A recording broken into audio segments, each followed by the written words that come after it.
Okay. Camera. Oh, that's where the camera is. I was like, what the hell is happening here? Hello.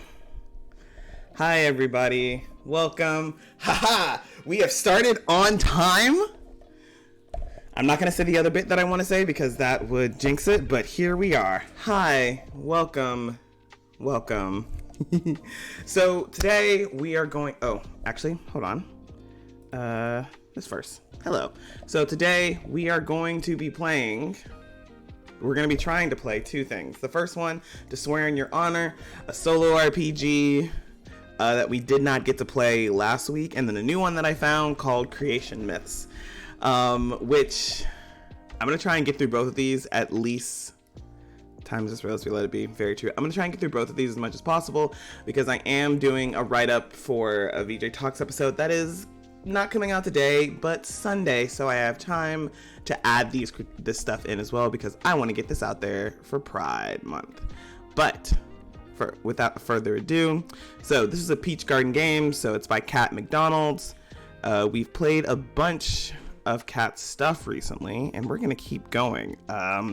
And I've skimmed over this, but part of I had fun too. I had so much fun too. In the Starlight Tales voice chat. I've skimmed over this, but part of the reason I didn't do really any big deep dive is because part of the thing that I'm doing for the game is like, how easy is this just to pick up and run without having to like read it over first? So that's what we're going with, right? So first things first, it is a big boy. It is a big boy. But let's check out the art, actually. I love this style. All right, now let's see. The truth is, it doesn't matter what they say about you. Your honor is not yours alone. Your reputation, like your shield, like your sword, like your very life, belongs to your liege. Your deeds, your life, and your legend are pale moonlight reflecting the radiant honor of the sovereign. Ooh, I like that. That is really good. Honor, duty, love. To Swear in Your Honor is a single-player TTRPG in which you play as a romantic knight, righting wrongs and defending innocence across a fantasy kingdom for the honor and glory of a liege they adore. This is a hack of friendly neighborhood superhero, a beautiful solo TTRPG by Cat Scratcher Games. While you don't need to have played that game to understand this one, I do recommend you play it because it's wonderful. This game is about telling brief chapters and a longer legend. If you like, you can see the legend through to its completion, or you can just tell a chapter here and there. Although your knight does not care about themselves, they are the ones who are at the center of your game. This game can take place in a mythic age, in our real world, or in a complete fantasy world, centering any kind of noble servant warrior class. The important thing is the concept of honor and the relationship to the all-encompassing liege. Of course, many of our historical heroic warrior ideals were in real life members of an oppressive aristocratic class, but for the sake of this game, we are depicting a fictionalized ideal. Oh, also, this game isn't for bigots. There's nothing heroic, romantic, or admirable about those, is there? I gotta say, I love a game that explicitly says, get fucked, bigots. I need to go put that in Hunt RPG. I should go put that at the end of it. I need to go update that specifically to say, fuck off. But all right, so you'll need a journal or character sheet. This game does come with a character sheet, so that is there already. I have my digital stuff. I do need my dice. So, okay. Around 30 minutes per chapter. Correct. All right, so we're gonna go with the D20. You know what? I'm gonna use this big D20, this one right here. It's my Corrin die from Starfarers, but I'm also gonna use it for this right now. And then I'm gonna grab a D6. Which D6? I shouldn't be so picky about D6. I should just grab one. Where are my D6s? What side of? Oh, yep. Oh, actually, we're gonna go with my little death D6. Ah. FinCon!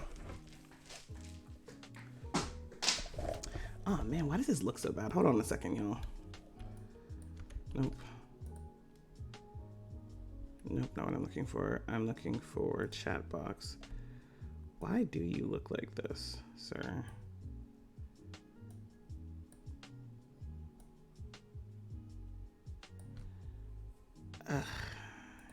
Don't think you look very good. Okay. All right. Well, all right. So why are there ants? Okay. Around 30 minutes per chapter. All right. Got it covered. Here we go. Creating your night. Now, it says it can be set in any world. Y'all know me. I love to use SoloRPGs to world build. So there's a place in my homebrew setting called, is it Edendon? I think it's Edendon. It's something like that. It's my like medieval Europe analog, and it's got naming conventions that are built off of the Game of Thrones Westeros naming conventions, because I just really like those for like European analog stuff. I don't know why. I find it fun.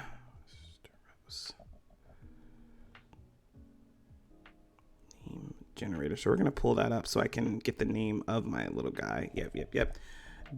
Don't allow. Okay. So first off, 2 arms. What is this world? Who is your knight? Who is the sovereign? Create a world and a kingdom in which your knight will do heroic deeds. Figure out who your knight is, what their pronouns are, and what kind of person rules over them. All right. So we're going to swap over to notes, and we're going to write about that. Okay. Create a world and a kingdom in which... All right.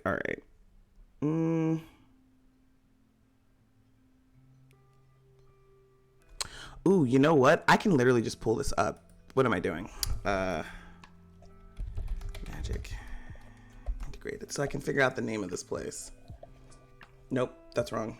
No, it's not. This is correct. This is just not the place that I want it to be on. Fuck turfs. We're gonna go back to over here while I find this.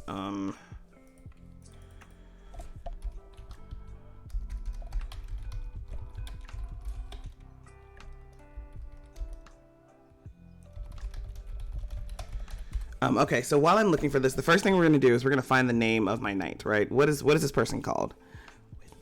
Ooh, Doran? That's a nice name. Sir Doran, D-O-R-N, Doran Daxter? I don't like that kind of alliteration. But we are going to say Sir Doran. Sir Doran.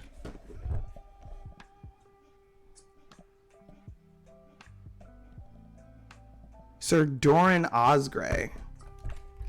That's my knight. And I do believe that my knight is going to be under the liege of...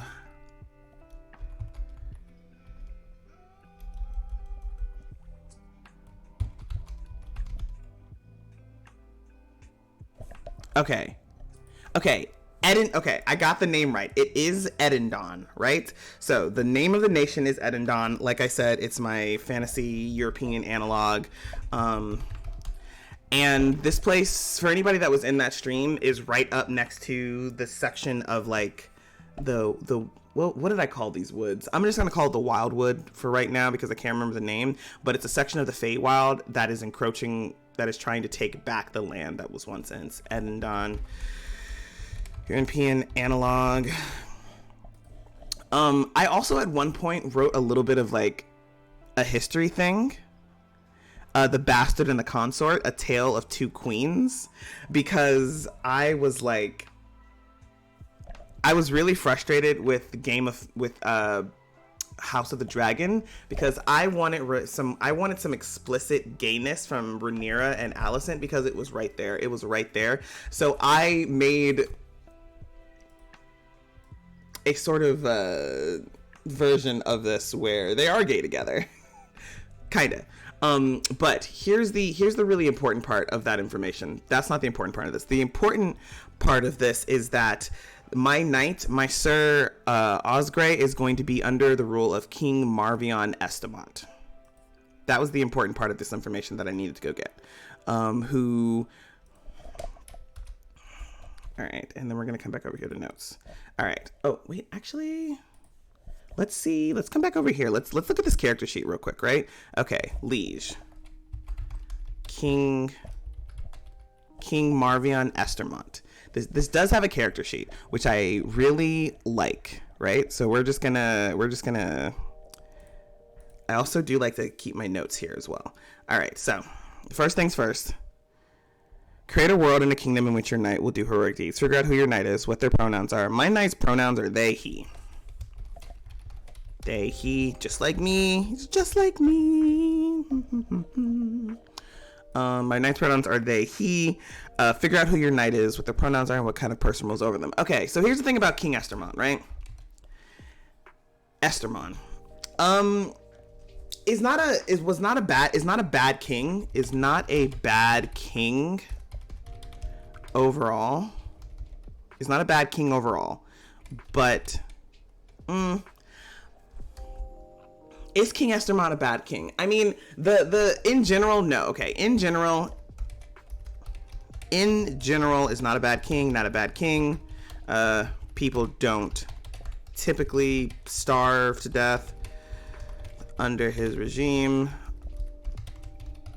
He does have a deep disdain for lowborns, even if he enjoys having carnal pleasures with them. And like the disdain is so deep to the point that Estermont had 9 sons. Had 10 sons, actually. Estermont had 10 sons. Wait, I lied. Estermont had 9 sons, and 8 of them died. Yeah. He's a good king, but not a great person. Estermont had 9 sons, and 8 of them died. And the only one that was alive was the youngest son, who was never expected to do much of anything because he's the youngest of 9. And that younger son got a lowborn woman pregnant and had come to the king. It's like, I'm renouncing my titles. I'm going to marry I'm going to marry that woman, and that's my baby. Blah blah blah. And so Estermont stabbed his son through the stomach because a series of events culminated in Estermont stabbing his son through the stomach and then getting him healed, right? It's a D&D setting. They can go get healed. And then had his loyal advisor go deal with the daughter and the lover. And here's Marvion thinking that she was killed when really when really the royal advisor took her off to another country until King Estermont died. The sad part about that, though, is by the time the now king, the youngest son, got to the little girl and his former lover, she had died of some like magical illness, or she was dying of some magical illness. So he brought back his child, and so on and so forth. Like that kind of like disdain, you're ruining the royal bloodline, blah blah blah kind of shit.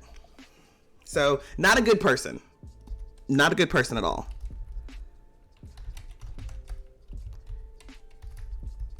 Would have had his grandchild, one woman, murdered without losing any sleep about it.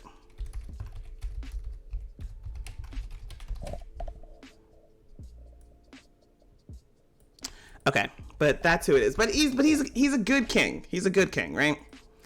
All right. So the next part of this is liege bond. What is your knight's relationship to their sovereign? Either choose or randomly roll a relationship. Why is your knight dedicated to their sovereign services? Okay, where can I roll? The power of a legend. What powerful blessings bless your knight? Choose a blessing with enough room around the outside for disaster to creep in. A blessing can be slightly double-edged. You will use this both to boost rolls and to gain experience by decreasing them. Your legend is level 1 to start. Mark 3 destiny. Okay.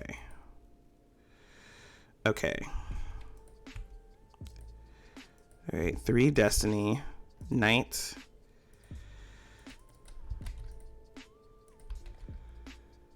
Sir Doran. All right. This is fun. I'm enjoying. Man, I love a good solo RPG.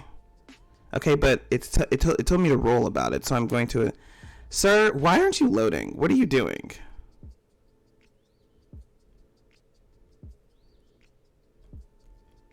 Oh, here we go. Here are the bonds. Okay. Liege bonds.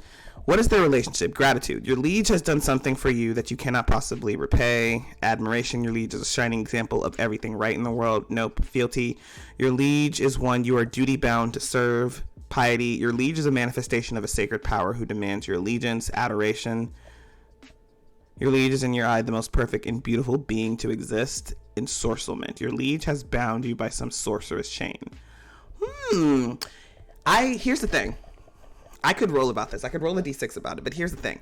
I actually was literally thinking, I think my funky little knight has some very, like, non-platonic feelings for the king, and I'm wondering if at certain points the king has returned those affections. Because I don't know if y'all know this about me. In my setting, it's best to just assume anybody you're interacting with is not cishet. It's best to just interact in that way. Drink some water. Thank you. Also, hey, there's new channel points. I didn't turn it off for this stream. I forgot to do that, but I'm gonna ask that nobody asked me to sing during the Wednesday Let's Plays. It's a little bit different than our design days. I love the king and the knight trip. Listen, a knight and their liege lord. Mwah, mwah, mwah. Listen, I'm practicing on writing erotica. I'm learning how to draw. I'm about to be a fucking menace. I'm about to be a damn menace. Boop, boop, boop, boop. So yes, we're gonna go with adoration.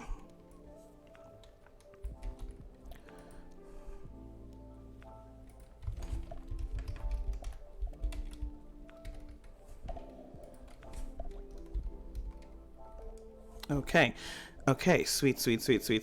All right, but let's go back up here because I missed something. 2 arms. Start by establishing what kind of country this is. What does the terrain look like? What is the climate like? What kind of creatures, monsters, or otherwise inhabit it? What kind of warrior is your knight? Is your knight a Western Arthurian style knight, a Greek style hero, a samurai? Once you've decided on what kind of world this is and what kind of warrior your knight is, it's time to get to know them a little better. What is their name? What are their pronouns? Do they have an emblem or a coat of arms that the people would recognize, or do they carry only their ruler's banner? Okay, so we've got a name of our guy, right? So we've got a name, we've got the ruler, we've got who he's ruling with. Oh, you know what? I really gotta, yeah, I know what I need. Okay. So we're for this European style guy, very much Arthurian knight.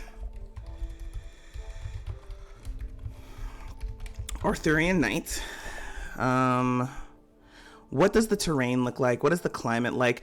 So terrain and climate, I haven't actually 100% decided that. Well, I kind of have. So a lot of the times when I make maps and stuff for countries and islands and whatnot, I go to, what's it called? It's Asgar's fantasy map generator, and I just pull it from there. And the nice thing about that is,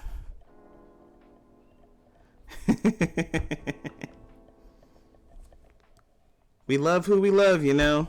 And here's the thing. The nice thing about... Ooh, what is happening here? So the nice thing about Asgar's fantasy map generator is that it has a lot of different functions on it, including you can turn it into a section of it where it tells you what is the vegetation and precipitation levels in the area. And so that's already been settled, and I'm pretty sure it's very much like the UK. UK terrain and climate. It's also on the northern side of the planet, so it's a little bit cooler the way the UK is. Let's see, what kind of monsters are in here? So you've got your standard D&D 5e monsters.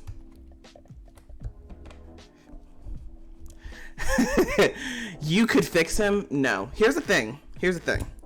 No, he can't, and he doesn't try, because who is he to try and fix a king? Fix a king. Also, I don't think the knight knows anything about the parts of the king that needs fixing.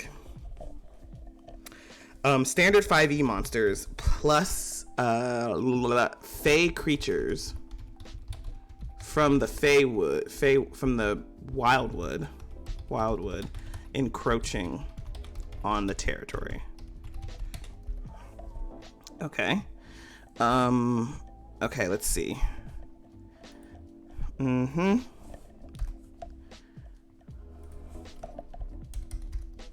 Okay. My ears, God. Having stuff in my ears is so, but I don't like the big headphones either like that. Okay, once you've decided on what kind of world this is. All right. What's their name? Got that. What are their pronouns? Do they have an emblem or coat of arms? Okay, y'all. Does this man, does this he have a coat of arms, have an emblem? What's going on with my guy? The answer, it can, I'm going to say, you know what? I'm going to say yes, but we're not going to bother trying to figure out what it is right now because that is outside of the scope of the game right now. And I want to get through as much of this as possible. Yes, has a coat of arms that people would surely recognize. And even a title like the Knight of Flowers or something, the way they have in the literal Game of Thrones stuff. Because again, big fan of that. How do I turn this off? Hold on a second, y'all. There we go. All right. Okay, so next we already did your liege bond. Make a note in your journal. Write an epithet in your knight's voice about their liege. Something like, she is my queen and I am nothing. Or, I do not know why, but I must serve him even if it costs my life. Okay, what is the note in the journal for this? It is not duty or honor. It's not duty or honor that binds me to him, but the desire to be in his, to be,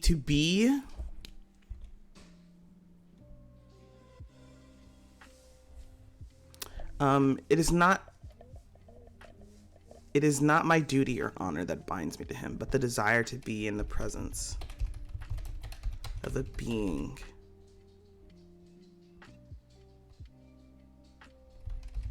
whose beauty is akin to that of an angel, of some celestial being. There we go. All right. The power of a legend. The knight is blessed by some sort of otherworldly mythic power. Perhaps a prophecy was foretold about them, or some divine creature has chosen them for a purpose. Perhaps their liege is a supernatural being of great power who has endowed them with their legend. Your legend is double-edged. When writing a legend, be sure to leave room around the edges for a catastrophe to wiggle your way in. You can choose a category, or you can roll on this table and use one of the examples. Prowess. Never shall you fall so as long as your sword is with you. Armies will scatter before your banner. Fortune. Never shall you lack for something that is luck's ability to provide. In every village you shall find a friendly face.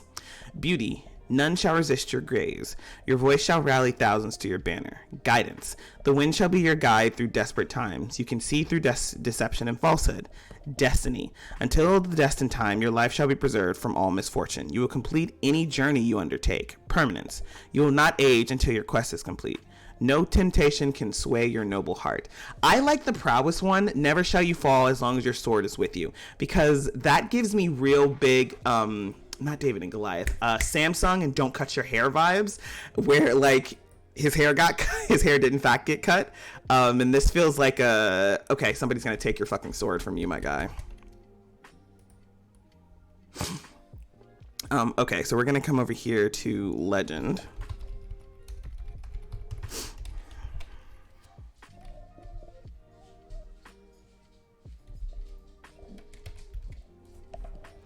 Okay. All right, next up, we haven't even gotten to the game part of this, and I'm having so much fun with just like getting this stuff set up. Okay, these legends are just examples. You can use these or come up with something similar to one. When your legend aligns with the problem you're trying to solve, you can gain increased power. Anytime the problem and the legend are aligned, you can add an extra die to a roll. When all seems lost, you can give yourself over to the legend and become legendary. By spending a point of destiny, you can add as many extra dice to the roll as you have levels in your legend +1. You can do this after you see the results of the roll if you like. When starting the game, your legend is at level 1 and you have 3 points of destiny, but these can change. When the double-edged nature of your legend can get in the way, you can choose to suffer a downfall. When you do gain 4 experience, then subtract the highest 2 die rolls from your roll to solve a problem. If you roll fewer than 2 dice, then you fail the roll. Ooh. For example, Lady Diantha, loyal servant of the Queen of Spring, Light of Dawn, has the legend, you can see through deception and falsehood at level 2. If a situation arises where a duplicitous courtier is trying to convince her of something, Diantha can add an additional die to her roll for free. If she finds herself in dire straits, she can become legendary, spend 1 destiny, and add 2 additional dice to her roll to overcome the problem. In Diantha's case, this might end in the crisis being an illusion or trick played by a wicked enchanter. If a situation arises where Diantha's confidence would be shaken by her knowledge of the truth, then she can choose to suffer a downfall, gain 4 experience, and then remove the highest 2 results from a roll to overcome the problem. The making of a hero. The knight's ability is measured in 4 stats. Each stat is attached to a pair of reputations, the way the people of the nation see them based on the tales that are told about them. Whenever you roll a stat, roll 6-sided dice equal to its value, and your roll succeeds if any of them show 5 or 6. Okay, so we actually probably need more than 1d6. Oh god, yeah, that Knights Astray solo RPG, very fun time. Had a blast on that one as well. Sometimes a foe or situation will resist one of your stats. For example, a ferocious dragon may be difficult to defeat with strength alone, and an ancient sorcerer may be difficult to match in cunning. When a stat is resisted, the roll only succeeds if a 6 comes up on any of the dice rolled. Whew. By the way, if you use a stat more than once in a row, it is resisted until you use a different stat, no matter what the challenge is. You should still make resisted rolls from time to time because you gain 1 experience when you succeed at them. After all, a knight does not give up even when the situation is challenging. When you try and solve a problem with force of your arms, you roll strength. Whether you are fighting sword in hand against a monster terrorizing the countryside or wrestling with a champion for the honor of your sovereign, use strength when your physical prowess wins the day. When you solve a problem with your strength using righteous force, then people come to trust you. They view you as mighty and learn to trust that you will come to their rescue even when times are dark. When you use your strength but fail to solve the problem, your power causes more problems than it solves, leaving the people to view you as dangerous. Your strength, not properly channeled, is hazardous to everyone, and people give you a wide berth. When you try and solve a problem with speed and accuracy, you roll swiftness, whether you are racing atop your trusty steed to carry a message to your sovereign, or firing a decisive arrow into the monster's weak spot, use swiftness when timing makes the difference. When you solve a problem with swiftness, appearing just in time, people come to believe that you will save the day no matter how far away you are. They view you as trustworthy, and your speed helps keep hope alive. When you use your swiftness but fail to solve the problem, the people begin to find your timing suspect. They view you as clownish, always too late to do anything. Jesus fucking Christ. You prove that when time is of the essence, you might not be able to come through, and people hesitate to trust in you. Jesus fucking Christ. Oh man, how many of these guys are there? Okay. When you try and solve a problem with understanding and gentleness, you roll gallantry.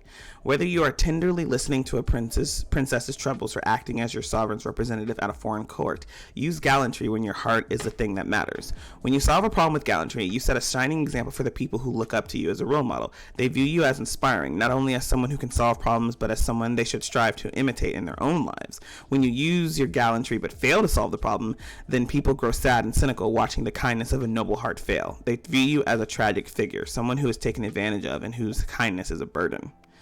When you try and solve a problem with knowledge and creativity, you roll cunning. Whether you are answering a wizard's riddle to find out why he's thrown the country into chaos or researching botanical cures to aid your sovereign's sudden illness, use cunning when you think your way through problems. When you solve a problem with cunning, you amaze the people around you who see you as masterful. They see you as someone with a great deal of intellect, someone who can solve any problem, even ones that have them completely stumped, and it gives them hope. When you use your cunning but fail to solve the problem, then people start to laugh. When you try and figure things out and get it wrong, they see you as foolhardy, someone who can't necessarily be counted on to make the right decisions when it counts. Jesus, these people will really just turn their back on me. All right. When creating your knight, each stat starts at 1. Okay. Let's see. Ahaha, here we go. Okay. Next, you have 3 points to distribute as you please among them. You can put them all in one stat or spread them out however you want. Okay. What are we thinking here? So right now we have strength, swiftness, gallantry, cunning, and strength, swiftness, gallantry, and cunning. I'm definitely gonna. Okay, so here's the thing. I imagine Sir. Okay, so they are a dex-based fighter. So first things first, we're gonna put one in swiftness. We're gonna put one in swiftness. So we're at 2 for that. So we have 2 more to use. We're gonna put another one in gallant because we're gonna put another one in gallant, and then I think we're gonna put 3 in swiftness. That's what we're gonna do. Yep. That's our vibe. And then the final part, you also have one final reputation, dishonorable. This reputation is not attached to any stat. Rather, you add to your dishonorable reputation when you refuse to solve the problem before you and don't roll any dice at all. Ooh, okay, all right. All right, ready and waiting. Before we move on to play, here's what we have so far. A knight, someone who is dedicated to serve. A liege, someone who the knight must honor. A liege bond, the nature of their relationship. A legend, a mysterious blessing granted to the knight. You should have 1 point in your legend. Yep, got that. Destiny, the currency that lets you follow your legend. You have 3 points. Yep. You should have 7 total points in your stats. 3, 5. Yes, I do. When you roll 1 6-sided die for every... Oh, okay. So honestly, I could roll up to 4. I could have rolled up to 4 d6. But let me get 2 more d6s.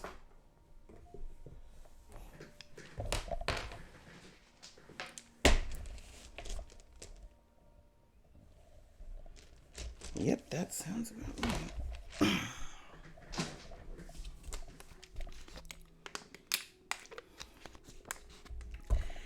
Hey, just to make sure I did this correctly, are the new options that are in there that are available for channel points showing up for y'all?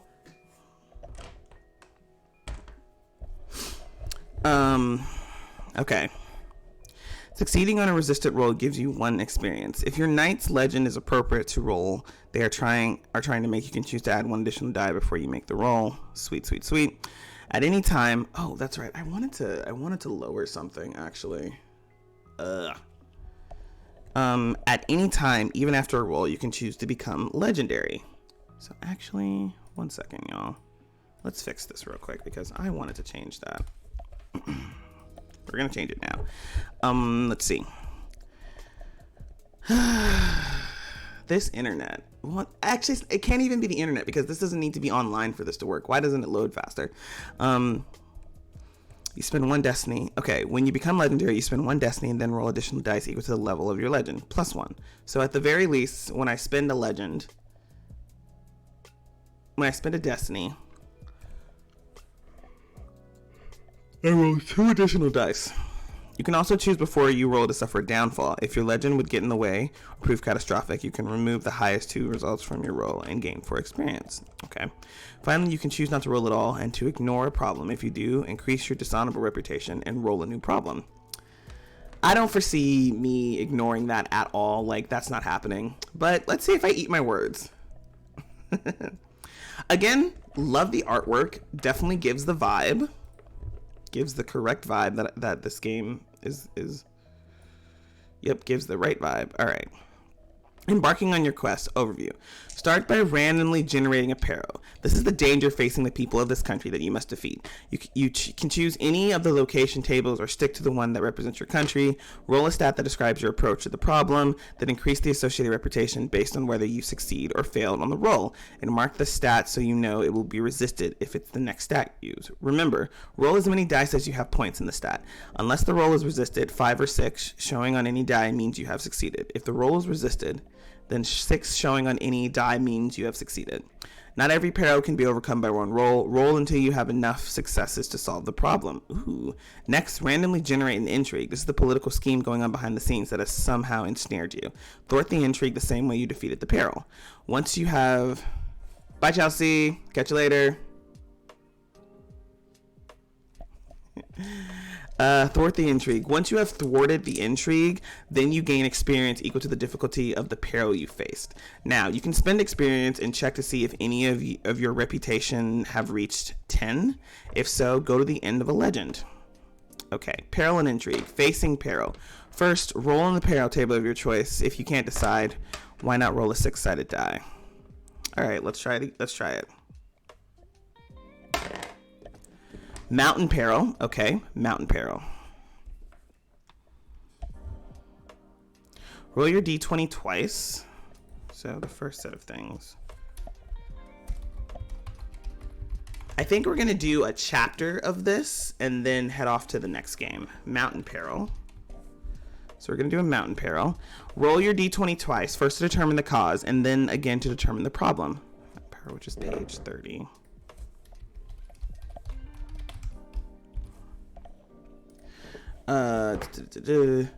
Okay.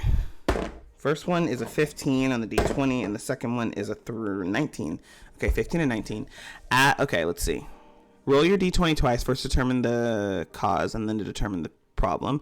Add up the total difficulty of the peril based on the results of these two rolls, and note if any stats are resisted. Remember that rolling a resisted stat succeeds in one way. Succeeding is one way to gain experience, but it's more difficult to succeed.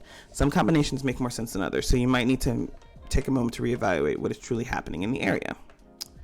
All right, sir. Take a moment to yourself to. Okay, that's fine, but I need to know where I need the tables for this. Hold on a second. Okay. Oh, I need to go to the literal table. Oh man, why? I wish this was hyperlinked right here. Please tell me the bookmarks are in here. Yes, thank you. At the very least, the bookmarks are there, so that makes me super happy. All right. Why is it so stretched? Why does it look like that in this? All right. We're gonna. Here we go. All right. So first stop is 15. Resist cunning.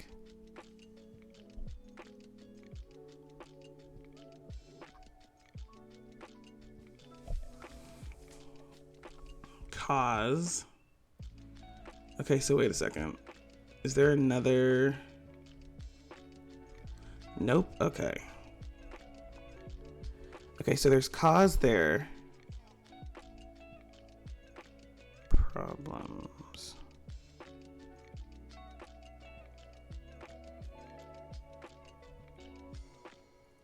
Okay, so the cause of this is it resists cunning, 1 base difficulty, a wandering devil? Nigga, be so for real. I mean, okay, fair. This is a 5e world. That makes sense. All right. All right. Cause. Resist cunning. Why did resist cunning? Resist cunning. 1 base difficulty. Sir. Here we go. Resist cunning. 1 base difficulty. Wandering devil. And then the actual 19 is going to be +2 difficulty, causing widespread destruction.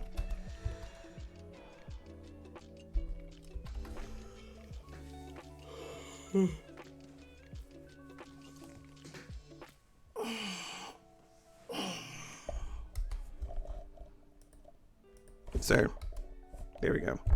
Okay, problem. +2 base difficulty, causing widespread destruction. Okay, that's where we're at. And now we're gonna go embarking on the quest. Is that right? Is that where we were? Yep, that's where we were. Okay, cool. And I'm gonna do that. Okay. Add up the total difficulty of the peril.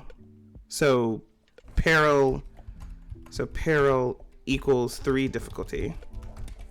Why don't you just, what is going on with this? Okay. Add up the total difficulty of the peril.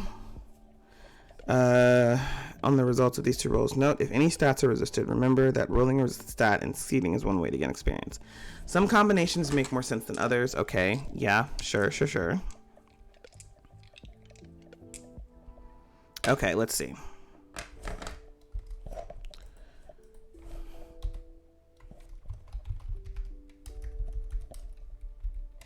+3 difficulty. Now some... Bye, Caroline. Thanks for being here. Okay. So we're gonna take a little bit of time to answer these questions. And again, this is all some great world building, right? I'm enjoying. This is gonna be great. All right, but what exactly does the difficulty do here, though?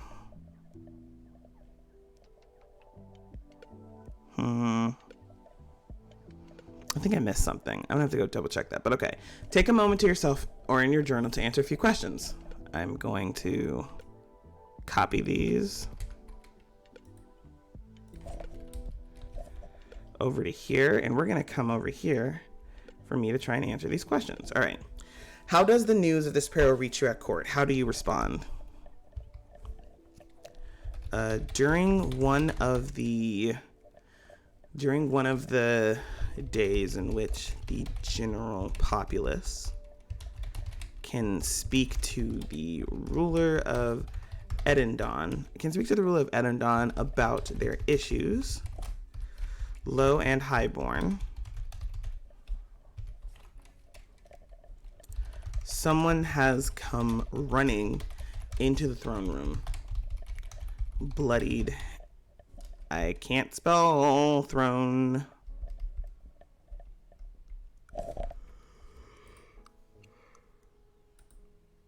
Throne room, bloodied and nearly dead, to tell the tale of a wandering devil. Why is it a devil?